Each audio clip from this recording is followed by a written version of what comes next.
Formulación y evaluación. Perfecto. Y uno cuando todavía no está en tema, por ahí lo toma como... No, la 4, por favor. Sí, yo ya la vi.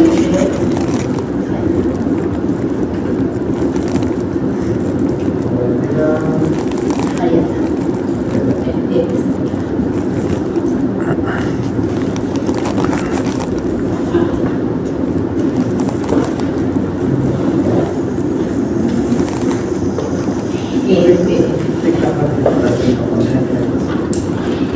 ¿Se acuerdan que decíamos? Cuando una empresa o el Estado quiere invertir, el proyecto de inversión es una herramienta que colabora para tomar una mejor decisión. No garantiza, no asegura que va a ser la mejor decisión, pero sí ayuda. Con que lo tengas ahí ya está perfecto. Sí, de ahí que vayan, que ustedes puedan ir siguiéndome y yo también viéndome. Gracias. Ya después te devuelvo tu agua. Entonces decíamos, el proyecto es una herramienta, ¿sí?, que tiene desde un punto de vista eminentemente práctico, es un documento escrito, ¿sí?, con una serie de capítulos donde se inicia generalmente con un resumen ejecutivo, ¿sí?, siempre en la primera hoja es lo que se denomina resumen ejecutivo, que como su nombre lo indica, es solamente una hojita que contiene para un posible inversor o para una entidad crediticia un resumen, no solo de va a emitir de la evaluación, sino datos de mercado, de demanda, competidores, resumen ejecutivo. Entonces, un posible inversor ve en esa hoja, tiene que ser atractiva la información que se brinda, veraz, obviamente, ¿sí?, fundamentada en todo el trabajo posterior que entonces, este resumen ejecutivo se hace al final del proyecto, ¿sí? O sea, para poder completar esa hojita tenemos que haber hecho ya el estudio de mercado, técnico, administrativo legal y la evaluación. Luego ya se puede incorporarse un capítulo que regule, podríamos decir, antecedentes sobre ingreso de la población, cantidad de población, un estudio socioeconómico o una información socioeconómica, ¿sí?, del lugar donde se va a desarrollar el proyecto. Estamos, por ejemplo, hablando de un proyecto que va a beneficiar a la provincia de Jujuy, ya sea un proyecto público o privado, ¿no? Eso sitúa al lector, por ejemplo, puede ser un inversor de China, ¿sí?, entonces sitúa a ese posible inversor o a una entidad crediticia que está en Buenos Aires analizando si darle crédito a esta empresa o a este inversor jujeño en el contexto socioeconómico. ¿Qué población tiene la provincia o la ciudad, si es un proyecto que solo va a afectar a la ciudad o la región del NOA, etcétera, etcétera? ¿Cuál es el ingreso per cápita? ¿Sí? ¿Cuál es el PBI o el Producto Geográfico de esa provincia? ¿Sí? Entonces se presenta información actual y obviamente una evolución de los últimos años para ver cuál es la tendencia económica de esa provincia, de esa región o de ese país, etc. Luego empiezan una sucesión de capítulos que son los estudios que componen la formulación del proyecto. Esa etapa que desde el primer día les dije, es la etapa más larga, más extensa de investigación, que comprende, por ejemplo, el estudio de mercado, que es lo que vieron ya con el profe Héctor, que como él les decía, que es el primer estudio a llevar a cabo porque si vemos que no hay una demanda que justifique la realización del proyecto, nuestra etapa de formulación llega hasta acá, ¿sí? Y si nosotros nos ponemos en el rol de consultores, el empresario, la empresa que nos contrató, nos cobrará solamente por ese estudio de mercado.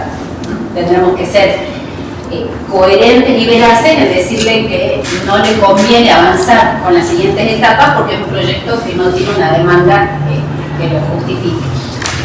En caso de no ser así, seguiremos con los estudios sucesivos, ¿sí? Donde tenemos el estudio técnico, que es el que vamos a ver hoy, el administrativo legal, que también vamos a ver hoy, y el estudio económico financiero, que este es en el que más participación, implicancia, en el que están más involucrados los profesionales en ciencias económicas cuando se trata de proyectos grandes y de equipos interdisciplinarios, ¿sí? En esos equipos, el estudio económico financiero y la evaluación socioeconómica estará a cargo de licenciados en administración, en economía, contadores. Y como les dije también la primera vez, si estamos hablando de proyectos chiquitos, pongamos que ustedes tienen su estudio, su consultora, microemprendimientos, pymes, el proyecto podrá ser desarrollado en su totalidad por ustedes con la información que les provee el empresario, que es el que conoce del rubro, y en algunos casos, sí, un profesional afín al tema del proyecto. Si nosotros estamos, por ejemplo, formulando un proyecto de frutillas, seguramente el empresario que conoce del tema o que es nuevo, puede ser un productor tabacalero que está diversificando su producción a frutillas o a pimientos o lo que sea, que nos va a brindar la información técnica que nosotros necesitamos para calcular costos, inversiones, etc., va a ser el ingeniero agrónomo, ¿sí? Y así con cada proyecto en particular. Entonces, el estudio técnico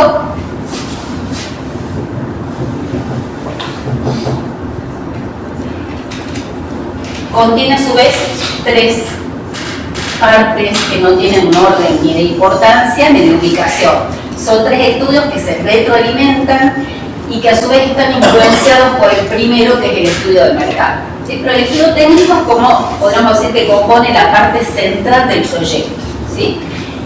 El estudio del mercado va primero y el económico financiero va último, porque recopila toda la información financiera, ¿sí?, que obtenemos de los estudios previos. El técnico se compone por el estudio de ingeniería del proyecto, por el estudio del tamaño o escala y por la localización. Ingeniería y tamaño, unidad 4, localización es unidad 5. El estudio administrativo y el estudio legal también integran la unidad 5. ¿Sí? Entonces, todo eso es lo que vamos a ver hoy.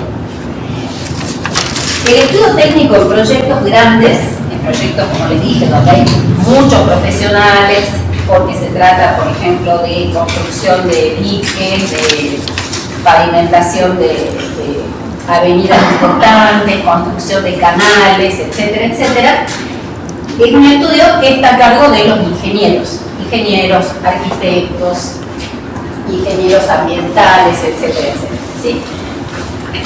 Igualmente nosotros, si participamos de ese equipo, tenemos que saber de qué se trata. Como les dije, si estamos armando proyectos chiquitos, formulando proyectos pymes o microempresariales, tenemos que hacerlo nosotros.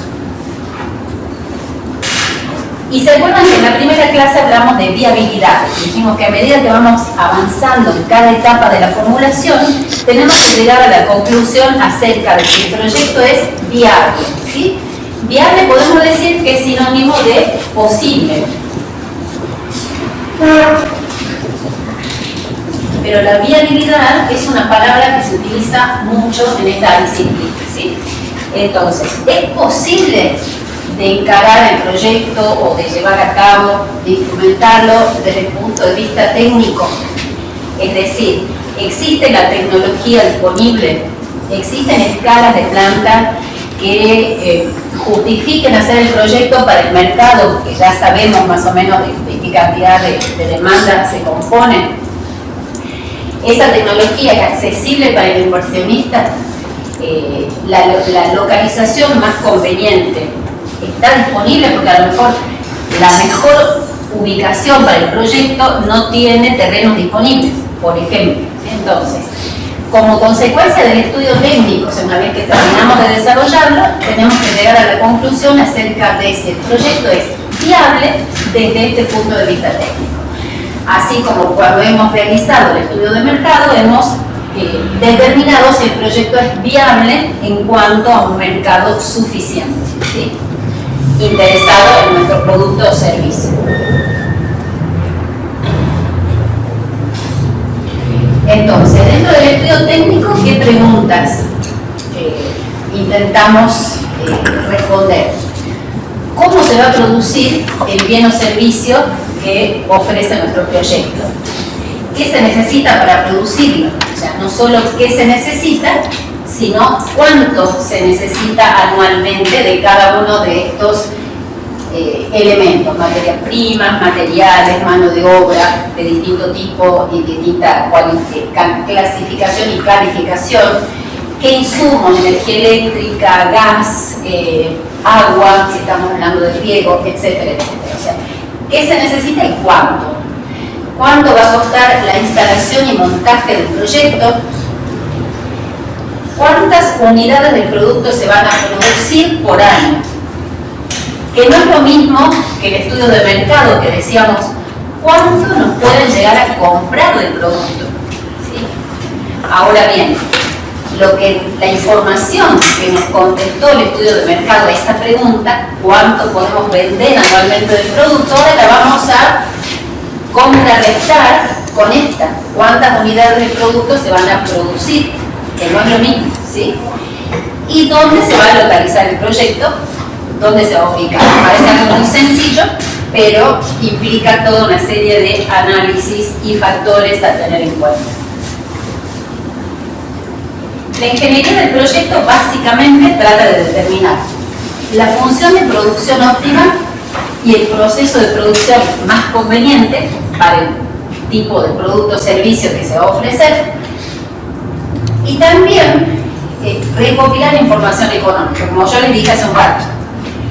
En cada etapa, ¿sí?, que compone esta parte media de la formulación, que es bastante, digamos, que es importante, que requiere mucho análisis, etc., de cada uno de estos estudios vamos a obtener variables financieras, que luego van a ser las que conforman el estudio económico-financiero, ¿sí? Entonces nunca tenemos que perder de vista eso. Cada etapa va a tener un análisis cualitativo. Por ejemplo, en el estudio de mercado decíamos qué publicidad conviene hacer para el tipo de público, qué tipo de envase es más conveniente para el producto en cuanto a una relación costo-beneficio, qué perfil de mercado, o sea, todas decisiones más cualitativas. Pero qué variables financieras, monetarias, nos arrojaba principalmente el estudio de mercado, para luego armar nuestro flujo de fondos en el estudio económico-financiero. La demanda, la proyección de la demanda. Proyección de la demanda, es decir, cantidades a vender, y ¿qué más? ¿Qué nos permite calcular la información del estudio de mercado? Dentro, se acuerdan, cuando hacemos nuestro gráfico del proyecto. Momento 0, año 1, año 2, año 3, año 5. Es nuestro horizonte de planeamiento. ¿Cuál es nuestra variable de ingresos? Digamos, de flujos positivos de fondos. Las ventas. Las ventas, ¿sí? Entonces, el estudio de mercado nos permite determinar justamente las cantidades a vender y el precio para calcular los ingresos por venta. Sin embargo, estas cantidades, como les dije recién, ahora pueden llegar a ser corregidas cuando veamos el tamaño del proyecto por una serie de cuestiones que vamos a ver. En ingeniería del proyecto nos vamos para el otro lado, nos vamos a flujos negativos, es decir, que de nuestro estudio de ingeniería vamos a obtener como variables monetarias o financieras para retomar el estudio económico-financiero datos de costos y de inversiones, ¿sí? Inversión inicial, si es un proyecto que requiere 3 años de inversiones, bueno, toda la inversión inicial sea de 1 año, de 2 años, ¿sí?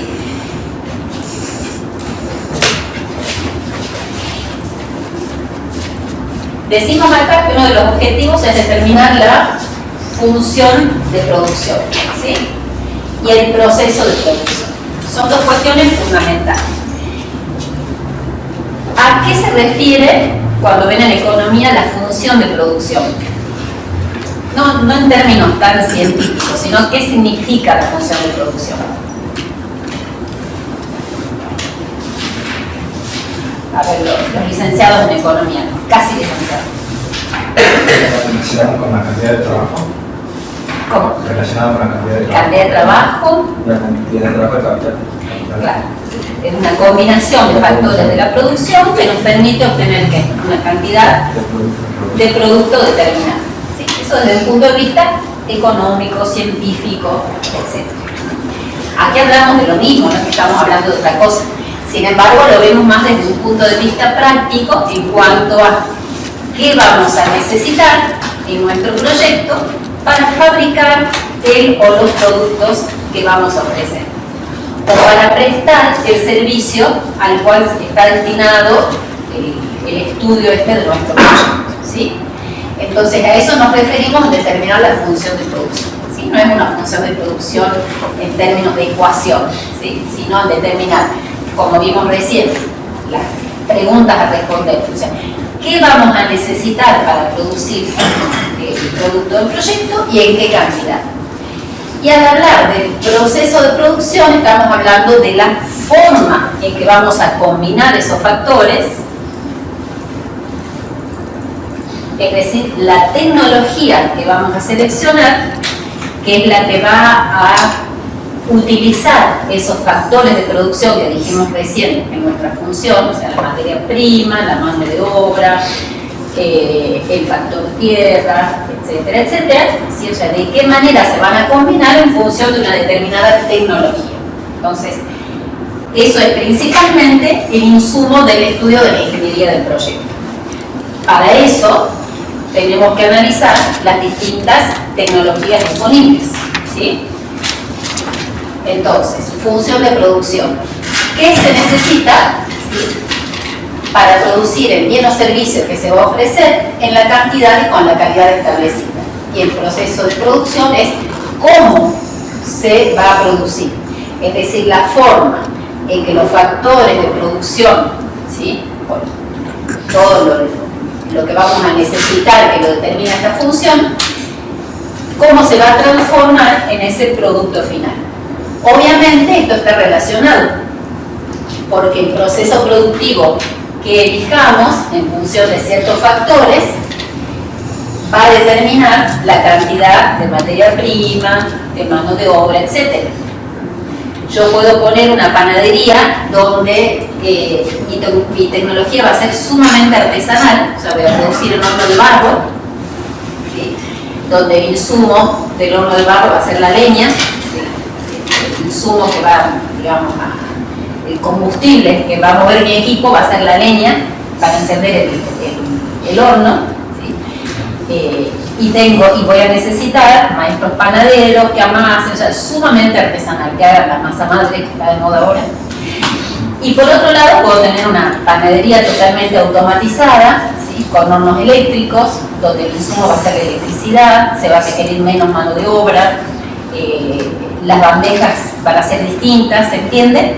Entonces, la tecnología que se seleccione va también a determinar qué materia prima, qué insumos, qué materiales, etcétera, etcétera, se van a necesitar y en qué cantidad. Siempre procesos de producción más automatizados van a requerir menos mano de obra y a la inversa. O sea, lo mismo es para un proyecto agropecuario, lo mismo es para un proyecto fabril, para un proyecto hotelero, etcétera. En síntesis, en el estudio de la ingeniería del proyecto se van a identificar las tecnologías disponibles. Eso va a requerir un estudio de mercado, podríamos decir, de qué tecnologías se ofrecen en el país, o sea, qué máquinas, qué herramientas, qué equipos. Por ejemplo, esta semana se va a presentar en Jujuy una empresa proveedora de insumos y servicios del agro. Se va a presentar en Jujuy una tecnología que con drones se pueden hacer fumigaciones, por ejemplo. ¿sí? O sea, es mucho más barato que un avión, ¿sí? Es más eficiente que una segadora, o sea, reemplaza equipamiento que era muy tradicional. Entonces, es una tecnología nueva que para un empresario, un proyecto del agro puede resultar muy útil. Pero al identificar las tecnologías disponibles y al seleccionar la mejor para el proyecto, tendremos que ver quiénes son los proveedores, si es una tecnología importada, si está abierta a la importación, qué costo, obviamente, qué precio tiene esa tecnología y en el caso de importarla, qué tasas, qué impuestos hay que pagar, qué aranceles,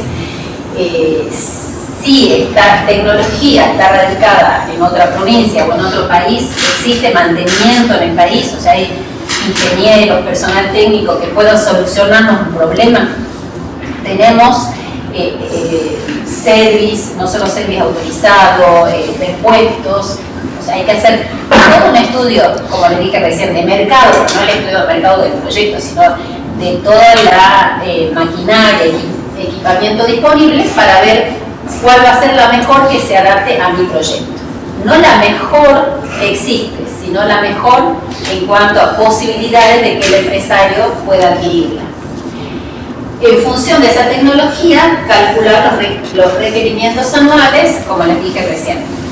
Según la tecnología seleccionada, veremos la calidad, o sea, qué tipo de materia prima, de insumos, qué cantidad de personal se va a requerir por año para calcular costos e inversiones, ¿sí? La tecnología elegida, máquinas, equipos, si estamos hablando de un hotel, piletas, televisor en cada habitación, spa, o sea, todo eso conforma una serie de bienes que hay que adquirir para poder iniciar la actividad, o sea que van a conformar la inversión inicial del proyecto. Y la cantidad anual de materias primas, insumos, manos de obra, etcétera, etcétera, van a conformar los costos anuales del proyecto o parte de esos costos anuales. Habrá que hacer una descripción detallada del proceso productivo y aquí podremos valernos de elementos como cursogramas analíticos, diagramas de bloques, diagramas de flujo. O sea, ¿a qué se refiere? Tanto el formulador del proyecto como el que lea, o sea, el destinatario de ese proyecto, que puede ser un gerente, o sea, nosotros somos parte de una empresa y queremos proponer un proyecto para mejorar la rentabilidad de una empresa. Entonces nosotros le presentamos este proyecto al gerente, o como les dije antes, necesitamos inversores, necesitamos financiamiento de un banco, de una fundación, etc. El proceso productivo no lo conoce ni el formulador ni el destinatario, o sea, lo conoce a grandes rasgos. Entonces, es necesario, es importante incorporar una descripción de ese proceso productivo o de la forma en que se va a prestar el servicio. Este es un ejemplo sumamente sencillo, ¿sí? Pero es un detalle de cómo hacer salsa de tomate. ¿Bien? Entonces, ustedes conocen los diagramas de flujo, cursogramas analíticos, o sea, es describir en una forma esquemática y sencilla las etapas para llegar al producto final. ¿Qué es lo importante de esto? No solo informativo, o sea, no solo brindar información, sino que de cada etapa del proceso vamos a saber los tiempos, ¿sí? Vamos a saber la cantidad de insumos que se necesitan en cada etapa, vamos a saber qué equipamiento, qué herramientas se necesita en cada etapa del proceso productivo. ¿Sí? Como les dije, esto es muy breve, es hasta casero. Era simplemente para que quede en ustedes la gráfica de que esta, como dijimos recién, descripción detallada del proceso productivo del proyecto o de la forma en que se presta el servicio sea presentada en una forma esquemática o gráfica. Otra de las etapas es la distribución de los equipos en planta o layout. Tendremos que hacer un esquema, aquí evidentemente si es un proyecto grande lo harán los ingenieros, donde se demuestre como en un plano, podríamos decir, los equipos y herramientas que va a haber en cada departamento, ¿sí? En cada espacio de la planta fabril. Hay principios que hay que respetar, o sea, esta distribución de planta puede ser por proceso, puede ser por producto, o sea, si se fabrican varios productos, pueden estar los equipos, digamos, ubicados en función de cada producto que se realiza o bien por funciones a realizar, ¿sí? Entonces, los principios que se deben respetar son la mínima distancia de recorrido para ahorrar tiempos, ¿sí? Para ahorrar espacio, la utilización y aprovechamiento no solo del espacio cuadrado, sino del espacio cúbico, ¿sí? Vieron que muchas veces en las despensas, en los depósitos, ¿sí? Tenemos que aprovechar en altura el espacio que muchas veces es reducido, siempre con el principio básico de seguridad y bienestar para el trabajador. O sea, si bien tenemos que tratar de reducir la distancia de recorrido, tienen que estar cómodos, ¿sí? Que no haya peligro de que se corten, de que se golpeen, y que esta distribución sea flexible, o sea, que en el momento en que haya que reemplazar alguna máquina por otra más moderna o por otra línea de producción, exista la posibilidad de hacer esos cambios con el menor costo posible. ¿Sí? Entonces, teniendo en cuenta estos principios básicos de distribución de planta, haremos como un plano, un esquema de dónde va a estar ubicado cada equipo, lo traslademos a esto, por ejemplo, a un hotel. Haremos un plano de distribución en cada habitación, por ejemplo, un hotel va a tener 3 habitaciones dobles, 2 habitaciones simples, por ejemplo, ¿sí? Entonces haremos un esquema de total de habitaciones, con las camas, todo el mobiliario necesario, camas, mesas de luz, lámparas, alfombras, cortinas, televisores, etc. O sea, tiene que estar todo, porque realmente es una buena, o sea, es gráfico para el que lee, pero al evaluador, al formulador, le permite no olvidarse de incluir ningún elemento que va a conformar la inversión inicial del proyecto. Parece por ahí medio infantil, pero les puedo asegurar que olvidarse, por ejemplo, de las lámparas, de la mesa de luz, de las habitaciones, ¿sí? Puede ser una parte importante de la inversión inicial que no se tuvo en cuenta y que no integró el monto a solicitar en un crédito al Consejo de la Microempresa, por ejemplo, ¿sí? O sea, hay elementos sin los cuales el proyecto no se puede llevar a cabo. Entonces, si el empresario no tiene los fondos, tiene que pedir un crédito y no incluyó ciertos elementos necesarios, ¿se entiende? El proyecto no se puede iniciar. Por eso el requerimiento de todas las entidades crediticias de que el proyecto que se presente esté completo. O sea, nosotros no podemos decir, bueno, nuestro proyecto de hotel 3 estrellas a instalar, no sé, en el barrio, en la zona céntrica de Jujuy, va a constar de 10 habitaciones, el proyecto es rentable, calculamos BANTIF, o sea, es ideal. Pero ahora pedimos un crédito para una primera etapa que son 2 habitaciones. O sea, nunca una entidad crediticia les va a prestar para una parte del proyecto, porque el proyecto es rentable en su totalidad. O pedimos un crédito para la etapa de construcción. Después vemos cómo equipamos ese hotel. Tampoco, salvo que esté demostrado que el empresario tiene un ahorro, o sea, el que hace la entidad crediticia, bueno, le presenta una declaración de bienes firmada por un contador, certificada por el Consejo de Ciencias Económicas, donde acredita con un resumen bancario que tiene un plazo fijo que le va a alcanzar para comprar todo eso, ¿sí? Y lo tiene que comprar. ¿Me explico? Entonces, los proyectos tienen que incluir en este detalle, ya sea una distribución de planta para una empresa industrial o para una empresa de servicios, etcétera, todo el equipamiento necesario. Y por último, vuelvo para arriba, determinar o definir las necesidades de espacio físico.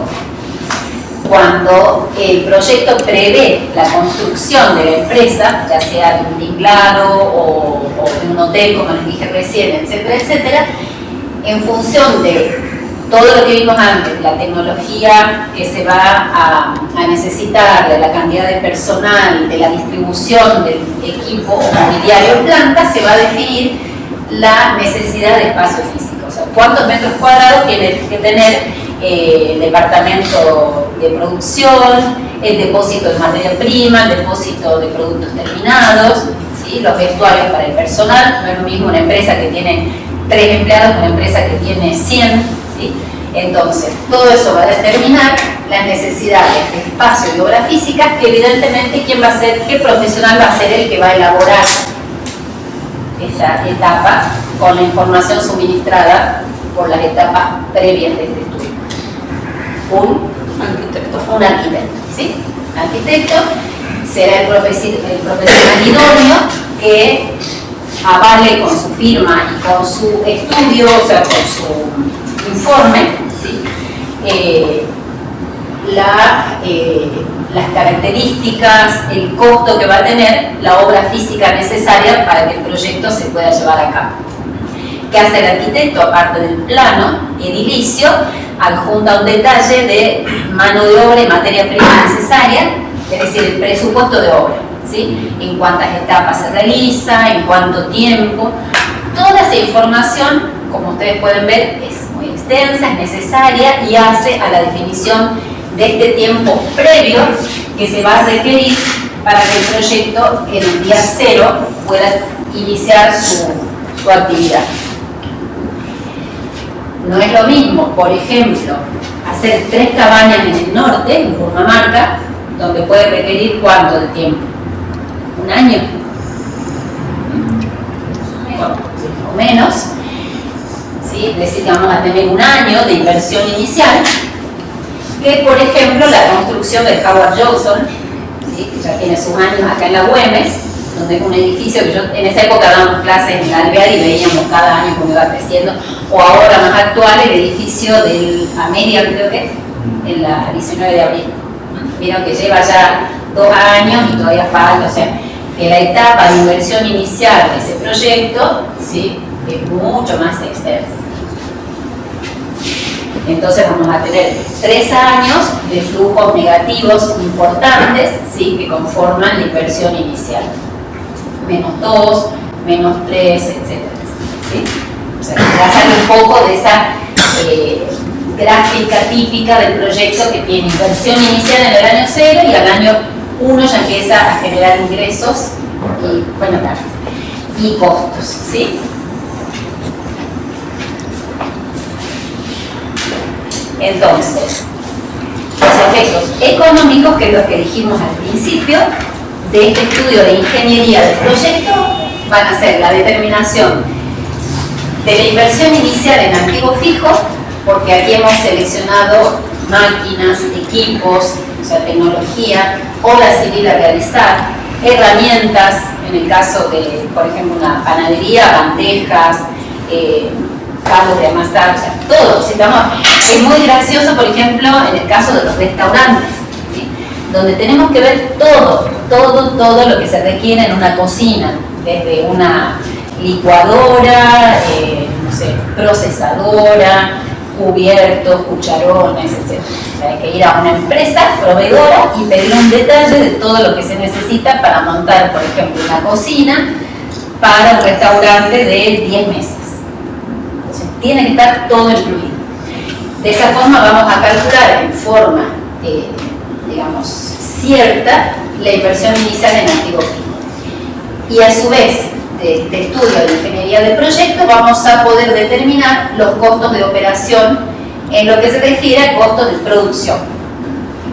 Evidentemente, los costos de comercialización los va a arrojar el estudio de mercado, donde dijimos que vamos a ver, por ejemplo, cuántos vendedores vamos a tener, si estamos hablando de un comercio, qué tipo de publicidad, promoción, qué distribución vamos a hacer. O sea, ahí vamos a tener los costos de comercialización. En este caso vamos a obtener los costos de operación.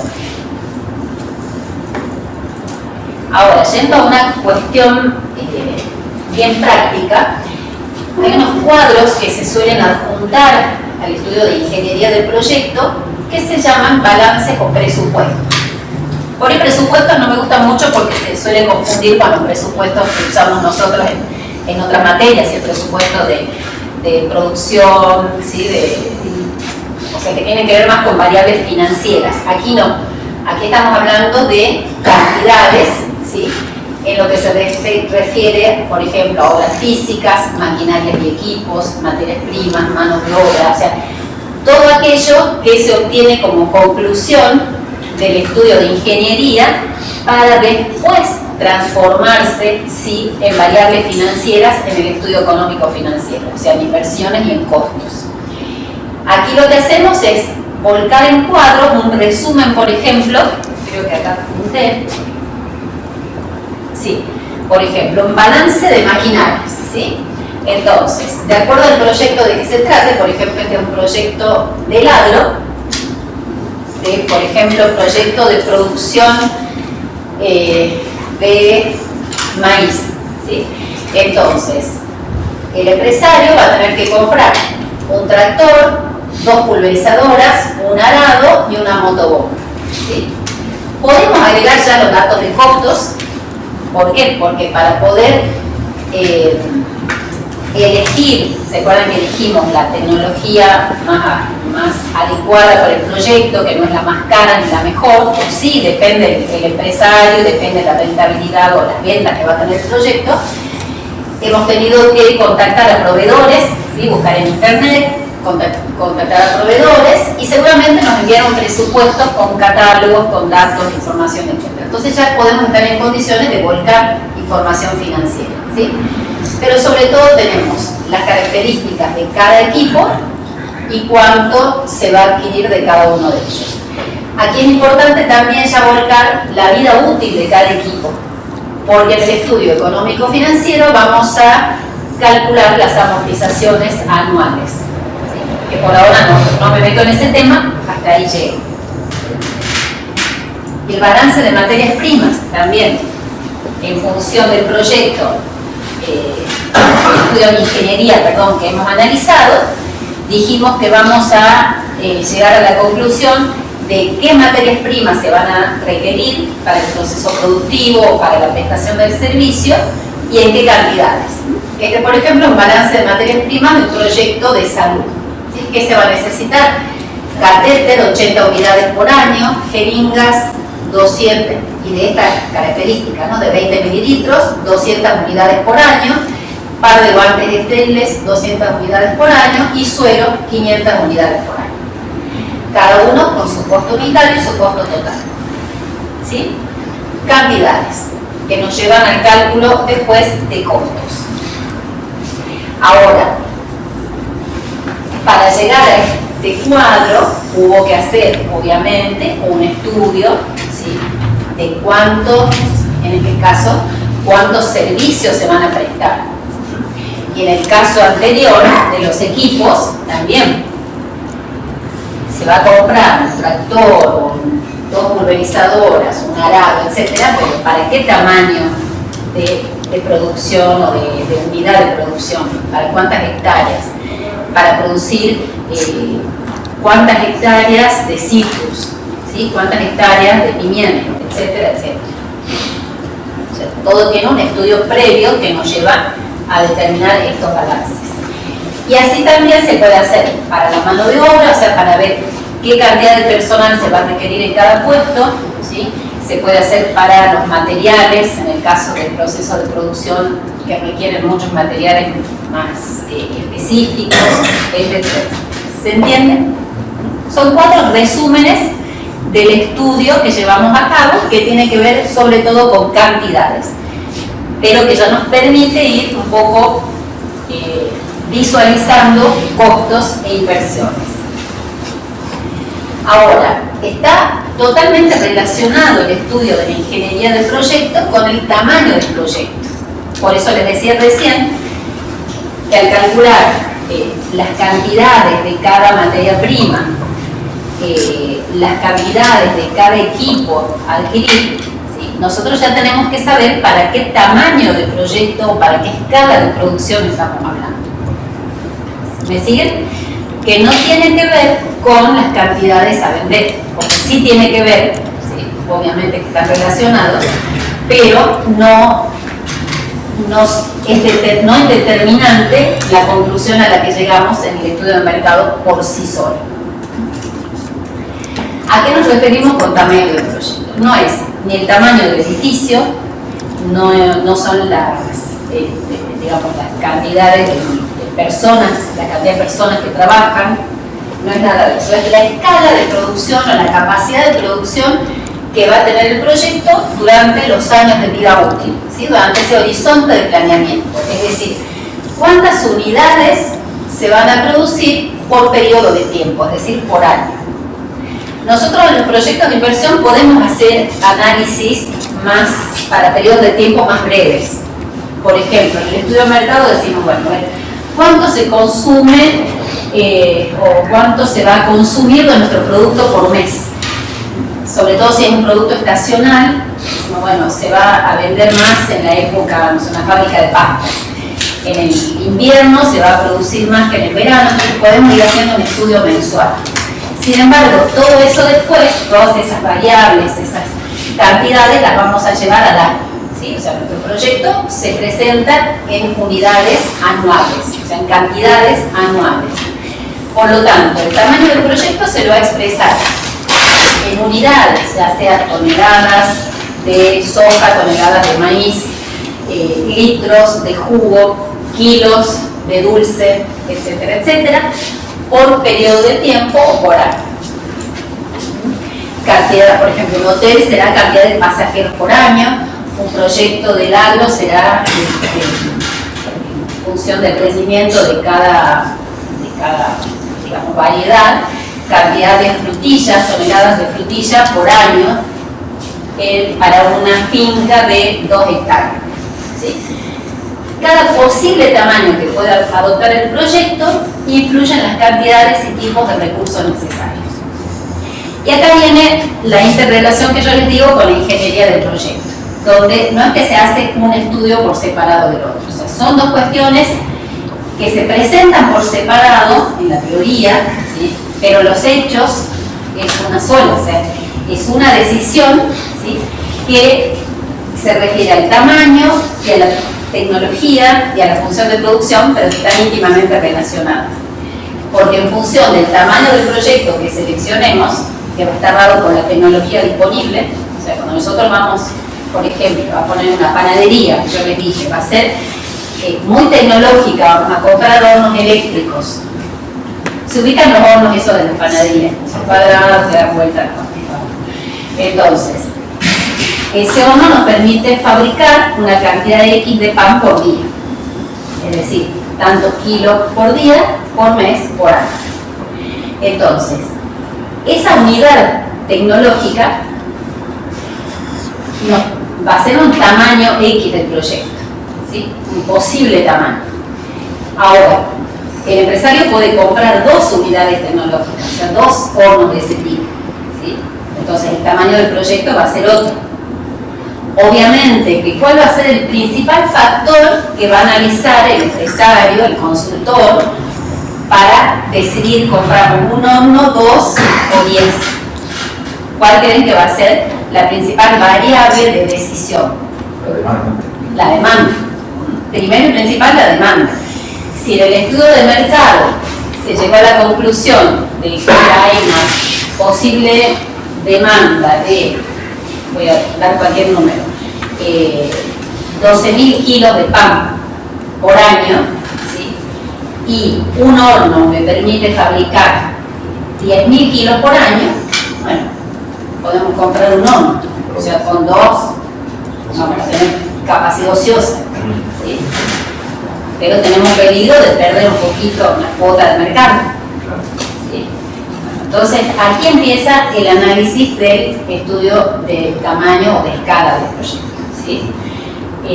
Principalmente como factor principal el estudio de mercado, ¿sí? Que ya nos dijo cuál es aproximadamente la demanda que va a tener este proyecto. Ahora bien, también tenemos que tener en cuenta, no es lo mismo una panadería que un proyecto de producción de algún químico necesario para la industria, o sea, la fabricación del insumo que requiere cierta materia prima, quizás que hay que importarla, que es de difícil acceso obtenerla.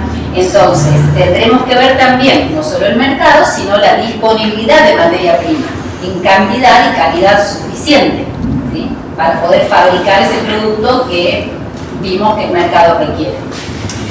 Pero también tendremos que ver si el empresario tiene la disponibilidad financiera para comprar 2 hornos. A lo mejor el mercado es de 18.000 kilos por año, ¿sí? Entonces con 2 hornos están bajos. O sea, trabajamos con capacidad ociosa, capaz un año, ¿sí? Y luego el estudio de mercado nos arrojó que el proyecto tiene muchas posibilidades de enfrentar una demanda creciente. Pero el empresario no tiene la capacidad financiera para comprar 2 hornos. Entonces, ahí empieza todo un estudio, ¿sí?, de aproximación a ver cuál es la decisión más conveniente. Porque, como les dije recién, trabajar con capacidad ociosa, ¿qué implica para un empresario? Comprar 2 hornos para fabricar, les dije que uno era para fabricar 10.000, ¿no? 10.000. La demanda es 12.000. Materia prima no hay problema. El empresario puede pagar 2 hornos. Pero ¿qué pasa si usamos los 2 hornos para fabricar 12.000? ¿Sí? Tenemos capacidad ociosa de uno de los hornos. ¿Qué genera eso en los números del empresario? ¿Cómo?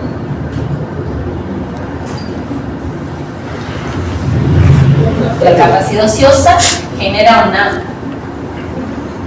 tenemos un costo fijo que hay que prorratear entre pocas unidades. Entonces tenemos sí. Es un gasto porque, por ejemplo, los hornos generan electricidad, también eso, el gas que uno gasta, claro. Tener 2 sería innecesario.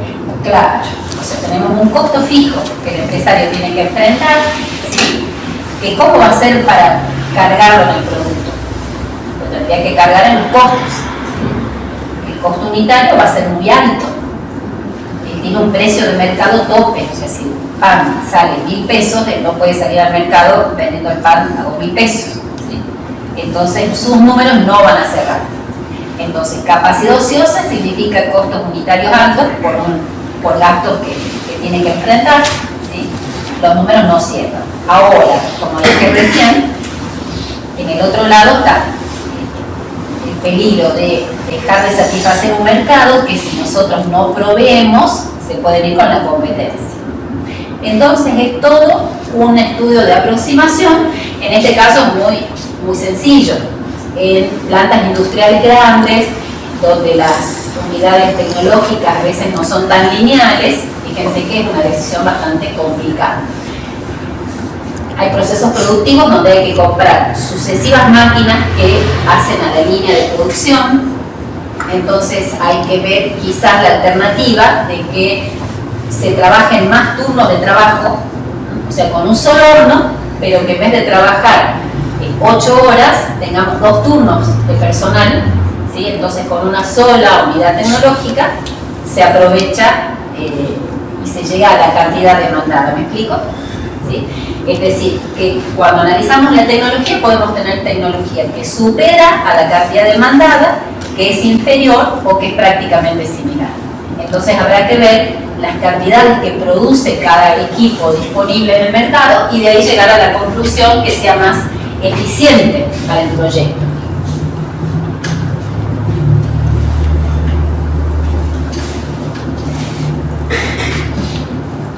¿Cuáles son los criterios para determinar el tamaño del proyecto? O sea, existen, ustedes van a ver en la bibliografía, criterios o metodologías que son de uso de los ingenieros, ¿sí? Que analizan variables muy avanzadas para nosotros, pero que sí están disponibles. Por ejemplo, el método de Lange, lo pueden ver en la bibliografía. Se pueden utilizar modelos matemáticos de programación lineal, etcétera, etcétera. Pero nosotros disponemos, como profesionales en ciencias económicas, de 2 herramientas que nos pueden ayudar a determinar el tamaño, o por lo menos a llegar a una conclusión entre varias escalas posibles para un proceso de fabricación, cuál es el más eficiente para el proyecto.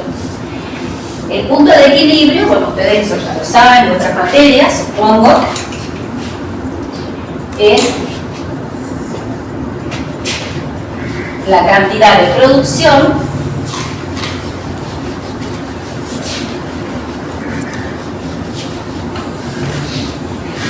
donde, ¿qué pasa en el punto de equilibrio? Los ingresos igualan a los costos. Los ingresos igualan a los costos, ¿sí? Entonces, la producción de un bien X, tenemos los ingresos por ventas, tenemos los costos fijos, los costos variables,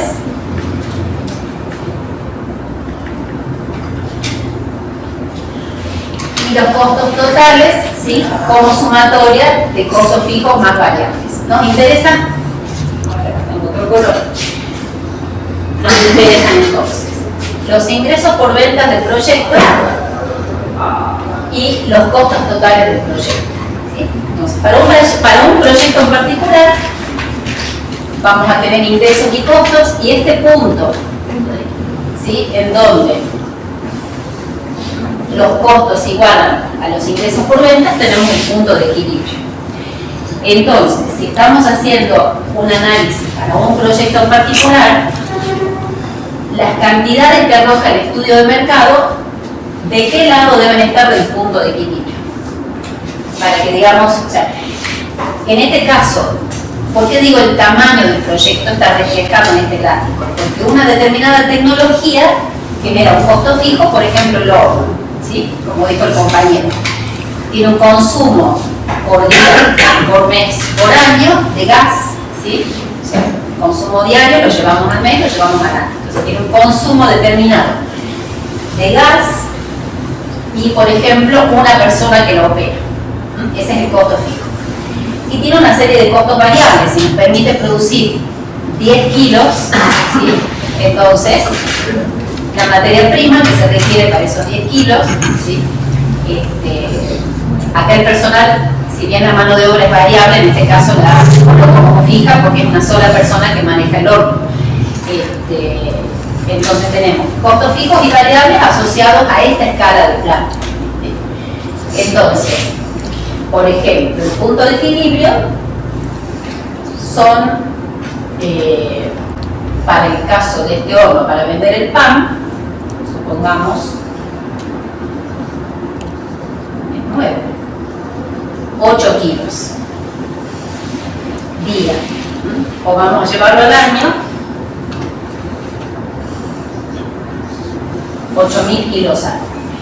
El estudio de mercado, ¿cuánto tendría que arrojarnos de cantidad de demanda al año para que digamos esta tecnología es adecuada? Aproximadamente. Más de 8.000. Más de 8.000. ¿Sí? Cercano, más de 8.000. Si nuestro estudio de mercado es inferior, esta tecnología no sirve para nuestro proyecto.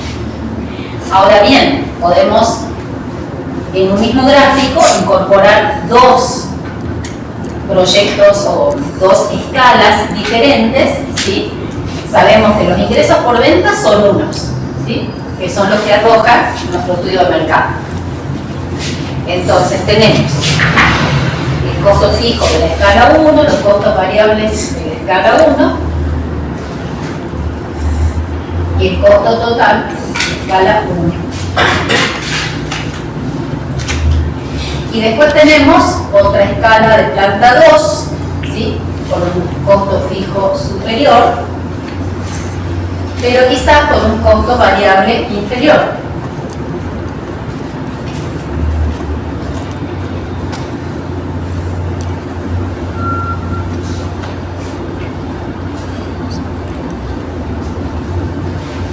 Entonces, costo total, ¿sí? Entonces tenemos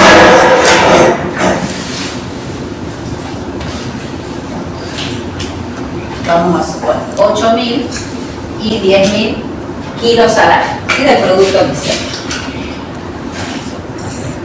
El estudio de mercado determina, por ejemplo, que las cantidades a vender son de 9.000 unidades. Entonces, ¿cuál sería la escala de planta recomendada para este inversor? 8.000. La de 8.000, ¿sí? Porque si elegimos la de 10.000 estaríamos en la zona de pérdida. Entonces, Esta es una herramienta, ya la van a practicar, van a hacer trabajos prácticos donde nos puede guiar en la decisión. Como alternativa B tenemos calcular el valor actual neto de cada alternativa posible. Supongamos que tenemos 3 escalas posibles, ¿sí?, que nos permiten cubrir el mercado que nosotros, digamos, que hemos previsto en nuestro estudio de mercado, pero que sin embargo son combinaciones distintas de costo fijo, costo variable, más que costo fijo, de inversión inicial, ¿sí? Entonces, calculando el valor actual neto de cada escala alternativa, aquella que arroje mayor BAN será la más conveniente para el proyecto, ¿sí? Son dos herramientas puramente económicas, pero obviamente fundamentadas en todo un estudio técnico previo. Entonces, ¿quedó claro? Ingeniería del proyecto, tamaño. Son dos aspectos que nos presentamos diferentes o diferenciados, pero constituyen básicamente un análisis interrelacionado que nos permite determinar cantidad finalmente a producir, que no es, vieron que la del mercado es una, pero quizás si compramos el horno de 10.000, las unidades a producir y vender van a ser 10.000, por más que el estudio de mercado nos dijo que podemos vender 12.000, ¿sí? Porque elegimos comprar esa unidad tecnológica. Determinamos las inversiones iniciales necesarias para que el proyecto pueda iniciar su actividad, qué inversión inicial se va a requerir, costos de producción anuales y toda otra serie de decisiones cualitativas que tendrán que ver con la obra civil, con la distribución en planta de los equipos, con la descripción del proceso productivo, etc. ¿Se entienden, chicos? Sí. Vamos a descansar un ratito, 10 minutitos, y vamos a seguir con la unidad 5.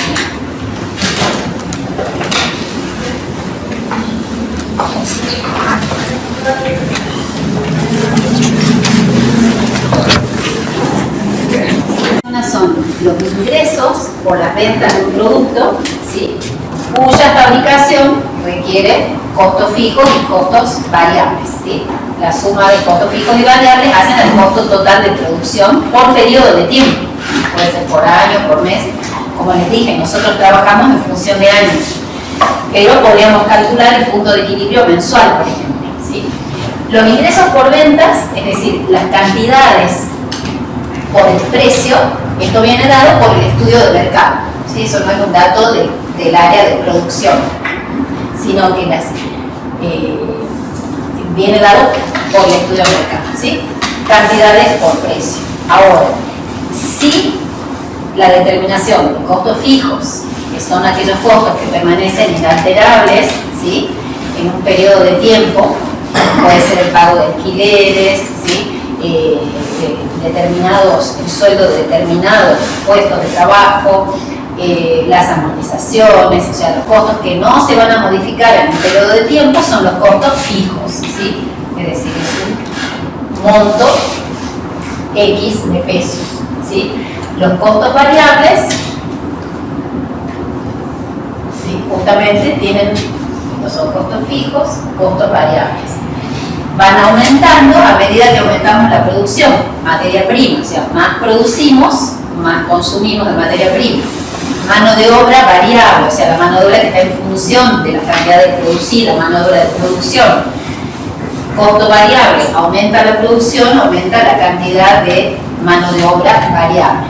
Entonces, vamos a tener, el costo variable, vamos a tener una curva de costo total que va a ser la suma del costo fijo más el costo variable, ¿sí?, que es este. Entonces, el punto de intersección entre los ingresos por ventas y los costos totales es lo que se determina el punto de equilibrio, ¿sí?, una cantidad X de equilibrio en la cual no se gana ni se pierde, ¿sí? Esta es la que se llama la zona de ganancias y esta es la zona de pérdidas. Entonces, es un análisis muy valioso para una empresa, por ejemplo, en este caso que estamos proyectando, ¿sí?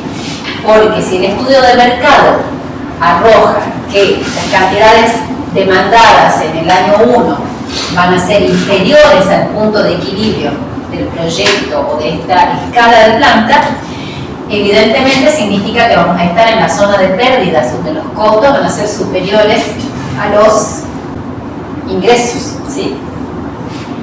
Ahora, ya sea que estemos ubicados en un punto de equilibrio o en cualquier cantidad a producir superior al punto de equilibrio, vamos a estar en la zona de ganancias. Los ingresos por venta van a ser superiores a los costos totales. Entonces, lo que hice después fue superponer los ingresos totales, ¿sí? Los ingresos por ventas totales, eso no varían. Insisto, vienen del estudio de mercado. En cambio, cada escala posible de planta, como requiere distintas combinaciones de costos de materias primas, de insumos, de gas, de agua, etcétera, etcétera, con un costo fijo diferente, que podemos decir que son las inversiones, ¿sí? Con un costo fijo. Entonces, la distinta combinación de costos fijos y variables que nos llevan a un costo total van a determinar distintos puntos de equilibrio. Cada escala de planta posible va a tener su propio punto de equilibrio.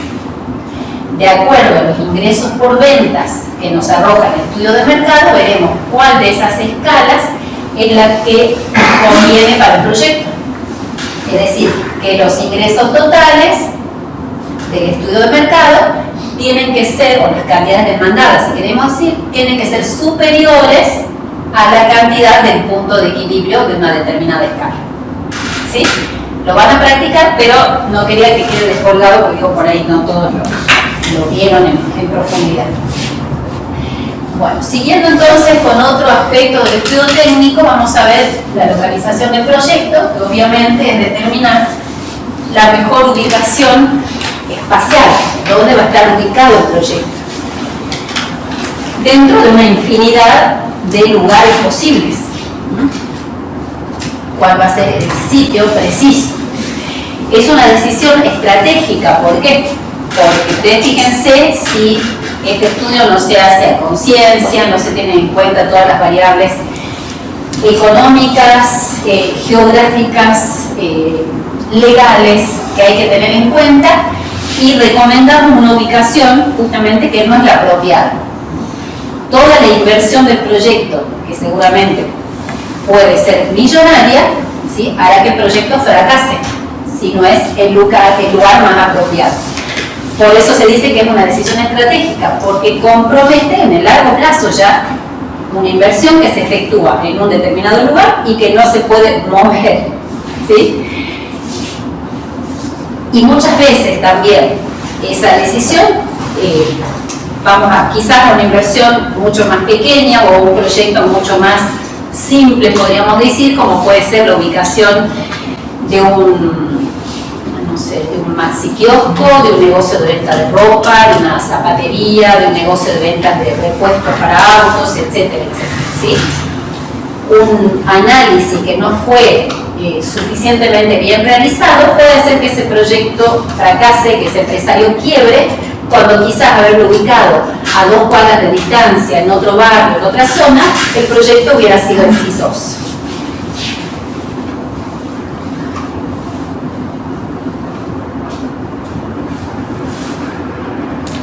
Existen modelos teóricos del año 1909, donde un economista, Weber, hizo un desarrollo sobre la localización óptima de un proyecto industrial.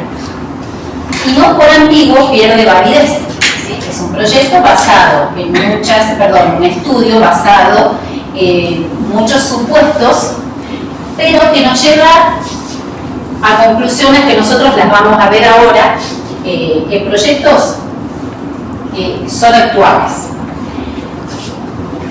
Principalmente se refiere, en cuanto al rubro, a proyectos industriales. O sea, este modelo teórico económico fue desarrollado para empresas industriales, ¿sí?, que tienen que transportar materia prima desde una fuente, ¿sí?, que puede ser una mina, donde se obtienen minerales para fabricar algún químico. Y esta materia prima que se transporta hasta la planta de producción, luego se convierte en un producto final que debe ser transportado a un mercado o un centro de consumo.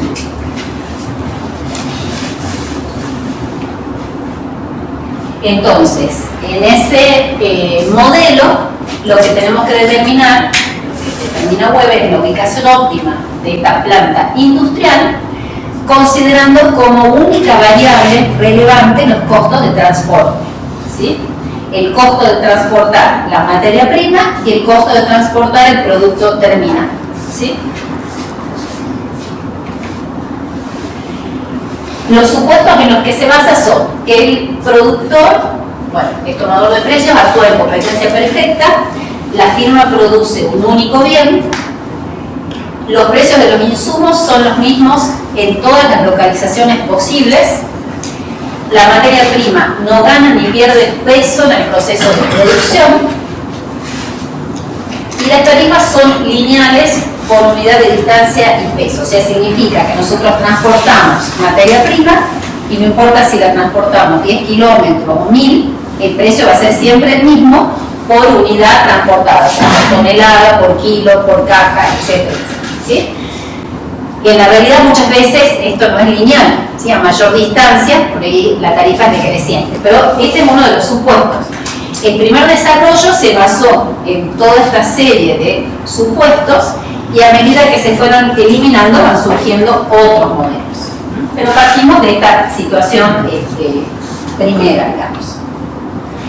Después suponemos que existe una única fuente de materia prima localizada en M1 y un único centro de consumo en el cual se concentra la demanda del producto. Entonces, a ver, yo se lo voy a graficar acá el primero, que es este caso base en el que tenemos todos los supuestos que yo les dije. Entonces dijimos,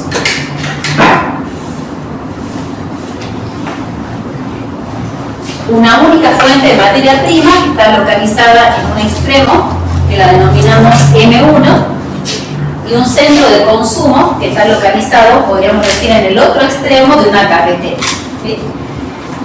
Entonces, tenemos, ustedes fíjense que son ejes de coordenadas cartesianas enfrentadas, ¿sí? Como en forma de espejo, donde tenemos en este eje pesos o costos de transporte. Costos de transporte expresados en pesos. Entonces, la planta de producción de un bien X que utiliza como única materia prima la materia prima M1, ubicada en este extremo, o sea, su fuente de producción, y un mercado ubicado en el otro extremo C, la planta de producción puede estar ubicada en cualquiera de estos puntos, ¿sí? Entre un extremo o el otro. O bien puede estar ubicada cerca del centro de consumo o cerca de la fuente de materia prima. Bajo este análisis inicial de todos los supuestos que hemos mencionado, tenemos que la curva de costo total de transporte, o sea, costo de transporte de la materia prima, costo de transporte del producto terminado, tienen la misma pendiente, porque la tarifa es lineal y es igual en cualquier punto, ¿sí? El proceso de producción también es, podríamos decir, proporcional, o sea, por una unidad de materia prima y una unidad de producto. Por lo tanto, el costo total de transporte, que es la única variable que consideramos, es igual en cualquier punto. Por lo tanto, en este caso base, la fábrica puede estar ubicada acá en cualquier punto, porque el costo total va a ser el mismo, ¿sí? En cualquier punto que se localice.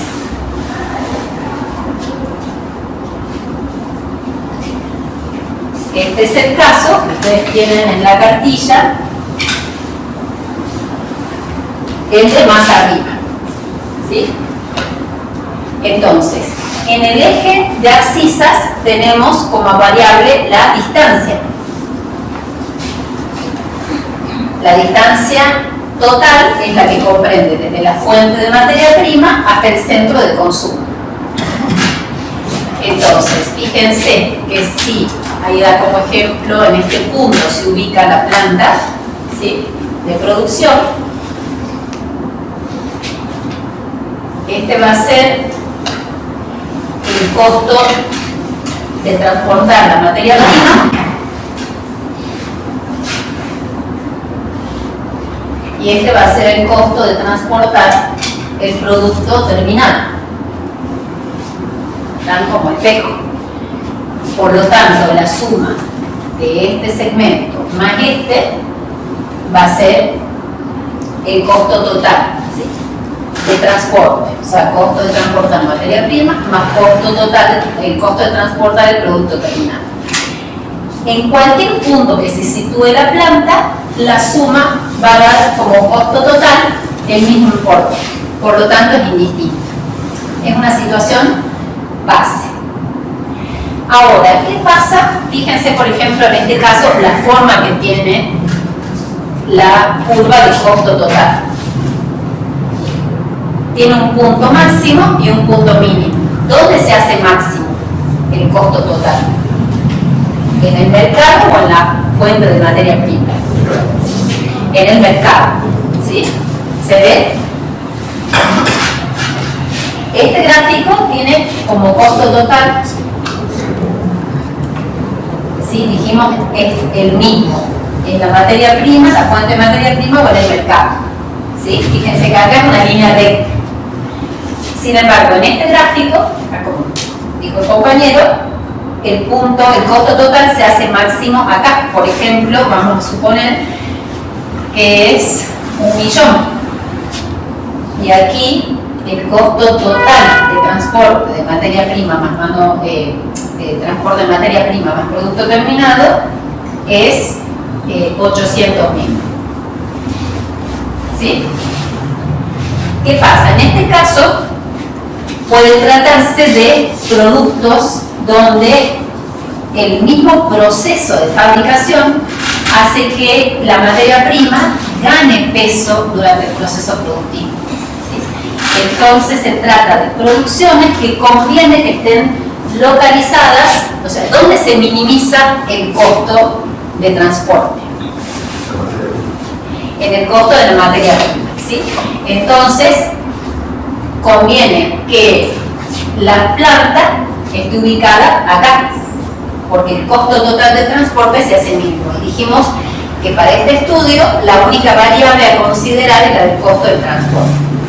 Entonces, pensemos, ¿qué fábricas o qué productos se fabrican cerca de la fuente de la materia prima?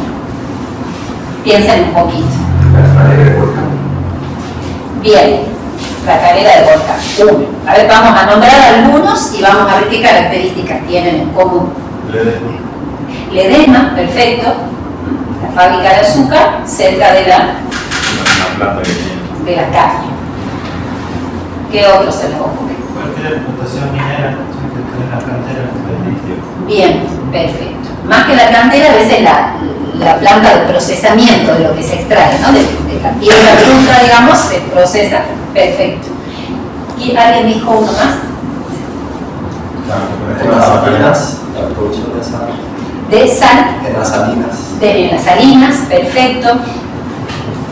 El tabaco, también las fábricas de cigarrillos suelen estar cerca de la fábrica. Fíjense que son producciones donde la materia prima pierde peso, ¿sí? O sea, este es el esquema típico de procesos productivos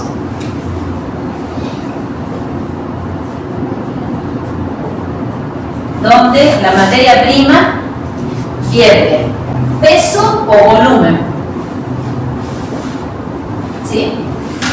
Por ejemplo, las piedras que se extraen de una mina, ¿sí?, se las procesa y capaz que una piedra así tiene de plata o de estaño así, ¿no? 10 gramos.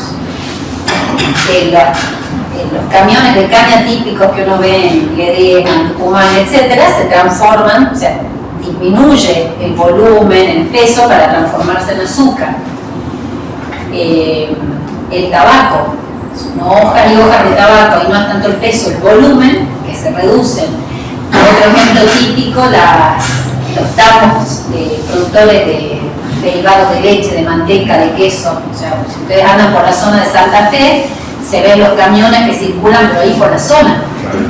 Desde los tambos hasta la fábrica Sancor, otras fábricas chiquitas, Verónica, etcétera, etcétera, que están todos en esa zona, ¿sí?, donde están las vacas que nos dan el insumo de la leche, que ocupa mucho volumen, pero que se reduce muchísimo en forma de queso, de manteca.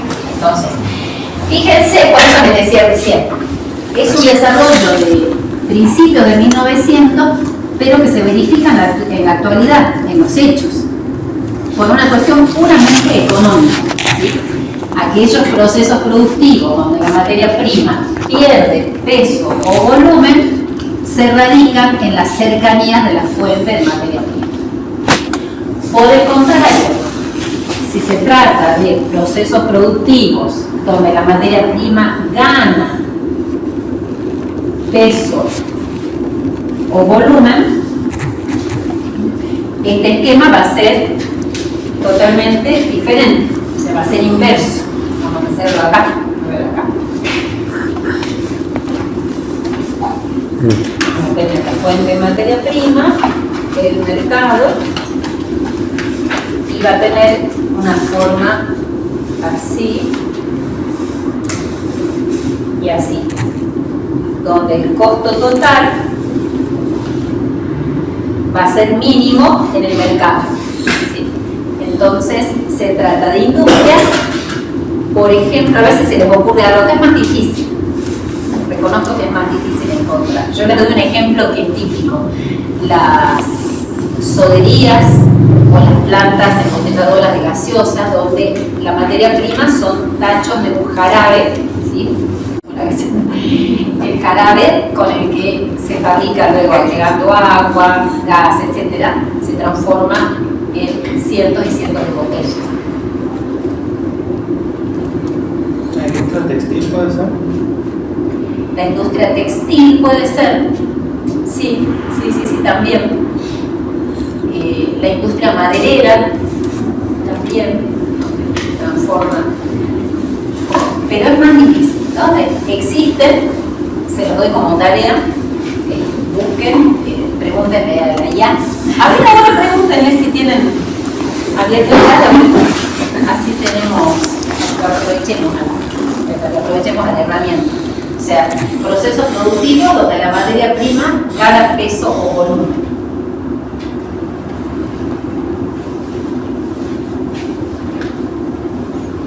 Porque donde pierde peso hay muchos ejemplos. Las plantas, por ejemplo, procesadoras de tomate, puré de tomate, puré procesado, las fábricas de jugos, de cítricos, ¿dónde están? En Corrientes. Entonces se fijan en las botellas de jugos, siempre están en las zonas productoras de naranjas, de limones. Ledesma acá tiene una fábrica de jugos, jarabes concentrados. La panificación también dice. La panificación, perfecto, está siempre cerca del mercado, porque se le agrega eso, volumen, fábrica de pastas, en general. ¿Busco alguno, chicos? Un papel, cartón, plástico. Industria de alimentos. Industria de alimentos. Y claro, porque uno se pone a pensar, salvo excepciones, pero como dice el compañero, las panaderías, las fábricas de pastas siempre suelen estar más cerca, aunque también vienen de fábricas a veces de otras provincias, ¿no? Pero la construcción suele estar justamente un producto que se le agrega, ¿sí? Digamos, tiene que ser in situ, pero adquiere mayor volumen, peso. Fíjense que este estudio es solamente considerando la variable costo de transporte, solamente. Un estudio limitado, antiguo, modelizado, pero que tiene, como les dije, un aspecto práctico, o sea, un empresario que va a instalar, y acá tengo un ejemplo de algo que se hizo mal, un ejemplo para darles. Hace muchos años un empresario jujeño instaló en la zona de Monterrico, si no me equivoco, Perico, una fábrica de yogur. Eran 3 productos derivados de leche y la materia prima se traía de Trancas, que tiene una cuenca lechera. Bueno, el producto tuvo muy buena recepción en el mercado, era muy rico, la planta de primera, se sacó un crédito en esa época, ofrecía el gobierno nacional con tasas subsidiadas, pero justamente esta variable no se analizó, el costo del transporte de la materia prima, y que se trata de una industria que pierde peso. El proyecto fracasó, no le cerraron los números, o sea, los costos eran muy altos, porque transportar tanta cantidad de leche para tener, digamos, una masa crítica de materia prima para fabricar los productos que ellos ofrecían al mercado, eso que fracasa. Entonces, no solo el costo de transporte, que es una variable, es un modelo existente en la economía, pero no solo existe ese factor como condicionante de la localización del proyecto. ¿Qué otros factores influyen? Como hablamos un día, por ejemplo, voy a decir ejemplo para esto. Una planta o una empresa agropecuaria que produce cualquier producto, llámese tomate, frutilla, arándanos, naranjas, etcétera. ¿Cuál va a ser el primer factor que va a determinar la localización o la posible localización del proyecto? En la cuna podemos poner plantas de frutillas, Clima. El clima, en la cuna vamos a plantar en ciertos sectores haba, papa andina, ¿sí? Ganado va a ser la llama, que se adapta, ¿sí?, a las condiciones climáticas. O sea, para los productos agropecuarios, el clima va a ser quizás el factor preponderante a tener en cuenta para lo que hace a proyectos agrícolas específicamente. También la calidad del suelo, que tenga las cantidades necesarias de sustrato que se requiere para esa producción, la topografía, la cantidad de agua necesaria. Hay producciones donde, siguiendo con el ejemplo del agro, que se dicen a secano, o sea, con la cantidad de lluvia suficiente, pero hay otras producciones donde se requiere una cantidad anual de agua suficiente, si se requiere de riego. Entonces, el lugar recomendado para la ubicación del proyecto tendrá que tener una fuente de agua cercana, si no el proyecto no tendría ninguna posibilidad de sobrevivir. Para ciertos proyectos industriales, disponer de energía eléctrica en cantidad, de agua, de gas natural, por ejemplo, una planta termoeléctrica, ¿sí?, de energía,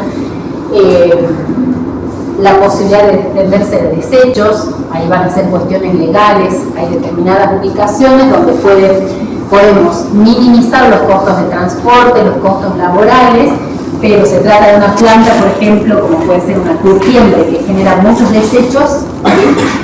Decimos que en algunos lugares no está permitida su disposición final.